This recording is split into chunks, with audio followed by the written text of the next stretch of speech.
In this video, I'm going to be teaching you guys how to play the Shields and Swords 2 series. It's a pretty simple core set of rules. I've taught this maybe 2-3 minutes before in the past. Might take a little bit longer this time. We'll see how I do. So each player has units which are divided into color-coded wings. For example, here we have a dark blue and light blue wing. And over here we have a pink, dark green, light green wing. And wings are issued commands on your turn according to the scenario rules. So you will have a certain set of command markers, and you will have a certain number of commands you can issue to a certain number of wings per turn. So on your turn, during the command phase, you're going to issue X number of commands, usually 2 commands to 1 wing, and that is what will enable you to do things on your turn. So you set how your turn is going to play out. So one of those things you do on your turn is you can do a fire phase. Now, a fire phase requires a unit to have a fire factor. There are none in this particular scenario, so I'm just going to pretend there is. And got this guy here who has a fire factor of 7. That means he scores a hit in ranged combat, basically, on a 7 or more on the 8-sided die. And when you score a hit on a unit, it's going to suppress them. And suppression is a status effect that allows you to better do combat against someone and slows down their movement. There's also a horse phase, which I'll explain in a minute because it is very similar to the move and combat phases. Withdraw phase lets you move out of enemy zone of control. So this is a zone of control game. It's the only way you can move out of zone of control generally. So this guy, he cannot move out of zone of control unless he withdraws like that. Shield wall is a phase which limits your unit's movement but allows it to withstand the rigors of combat a little better. And I'll explain that when we get to the combat rules.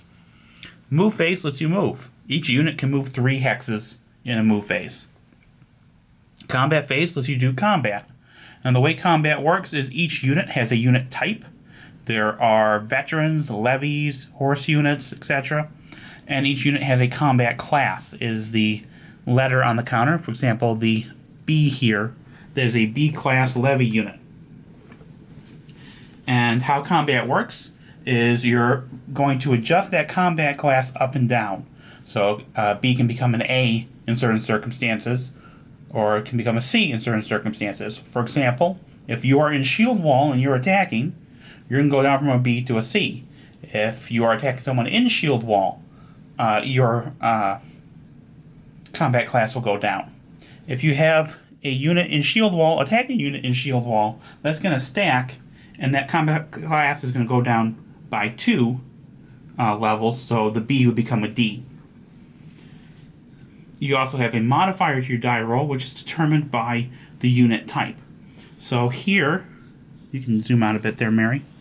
We have the unit type modifier matrix, and you just take the attacking unit, for example, a veteran attacking a levy, is going to -1 from its die roll on the D8. So if we have a B class veteran attacking a levy, it's going to be -1 on the D8, and we're going to find the B row of the combat results table, roll the die. It's a 4, it's a -1. 3 is a retreat result. So you have retreat, you have step losses, you have elimination, you have exchange. So that's pretty straightforward there. There's also a horse phase, which will allow horse units to both move and perform combat. Now, this is a separate phase. So you could, on your turn, for example, have a command for your wing that is horse and move. So you do a horse phase, which allows that horse units to move and do combat, and then you do a move phase after that. Or you can do horse and then combat. Now, the horse units have some special abilities. Basically allows them to mitigate certain results in the combat results table. So an exchange becomes a retreat. For a heavy horse like this one, an exchange becomes a retreat for the defender if it's attacking, because it just pushes it.